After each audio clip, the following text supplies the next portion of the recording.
Hi friends, this is CM Reddy. Today's our topic is Gibbs phase rule. This is comes under basics of thermodynamics. Already last class we have seen some basics.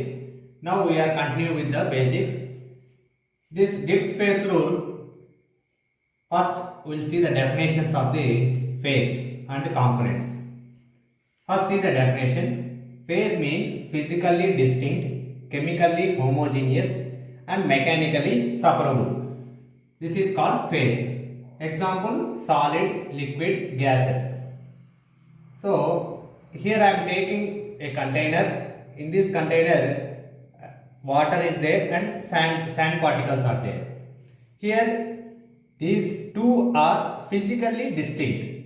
Water and sand physically distinct and chemically homogeneous means what? Water having H2O, so sand also separate. So wherever water is there, their composition is same. So chemically composition not changing. That means chemically homogeneous and mechanically separable. So water and sand we can easily separate. So like this we can define the phase. Next come to components. Components, see the definition.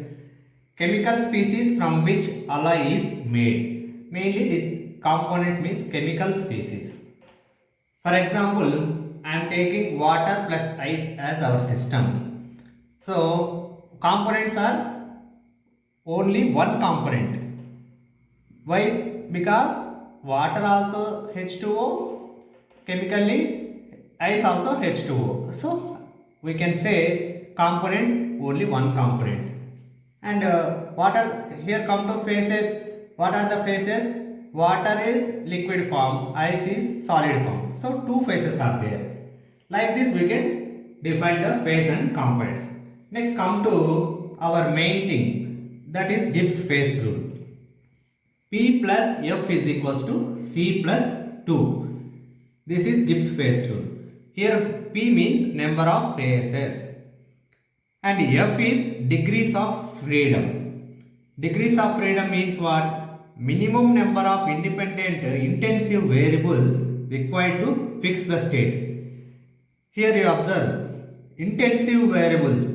So to find out a state, to define a state, we need some variables. For example, that is temperature, pressure, composition. So in some cases there are two variables are required. Some places we need only one variable is required to fix the state. Next come to C. C is number of components. And so like this we can define the Gibbs phase rule. So P plus F is equal to C plus 2. For example, first come to first example. Here in a container we have taken oxygen gas. Now we will apply the Gibbs phase rule. So oxygen gas only one phase and F is we have to find out, and C number of components only one component. So we will get F is equals to 2 in this case. Next come to second case. Second case we have taken steam, water. So P plus F is equal to C plus 2 as per Gibbs phase rule.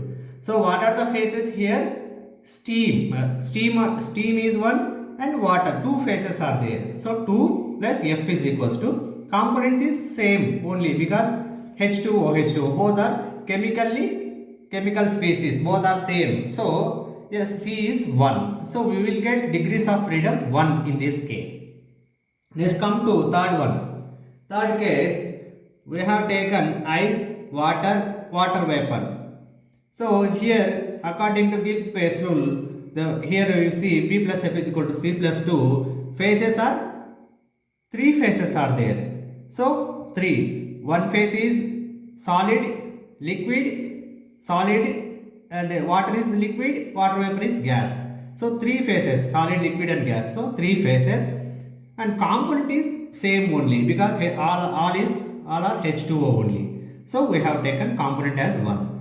We will get this degrees of freedom is equals to 0. So if you observe in 3 cases, whenever these phases are increasing, So degrees of freedom is decreasing. In the first case, degrees of freedom is 2, phase is 1. Second case, phases are 2, degrees of freedom 1. In third case, 3 phases will get degrees of freedom 0. So from this we can conclude number of phases increasing, then degrees of freedom is decreasing. This is Gibbs phase rule. And we'll see the previous questions how they are asking. In 2001 we got a question like this. Gibbs phase rule is, option A is C minus P minus F is equals to 2.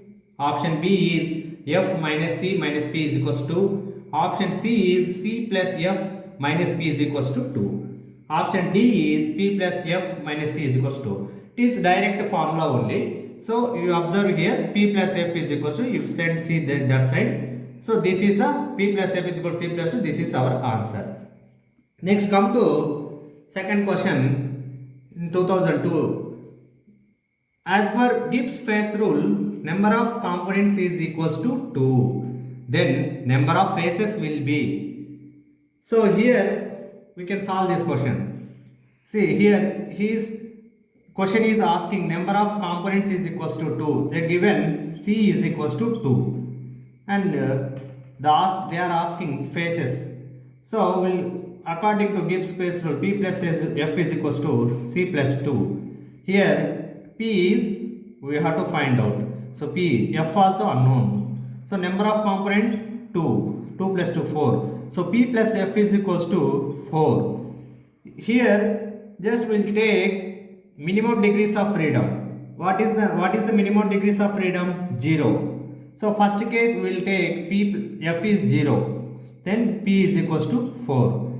In second case again I am increasing degrees of freedom. Second case I am taking F is equals to 1. Then that time what will get? F is equals to 1 is substitute, F is P plus 1 is equals to 4. So phases is 3. So from first case when you take F is 0, we got P is equals to 4. Phase is 4. Next, if you increase degrees of freedom, phase is 3. So from 4 to it is decreasing. That is, so from that from this we can say number of phases are less than or equal to 4. Okay, like this the questions are asking. And this topic also very important in material science also, in phase diagrams. So to find out the degrees of freedom. Okay, thank you everyone. If it is helpful, please subscribe.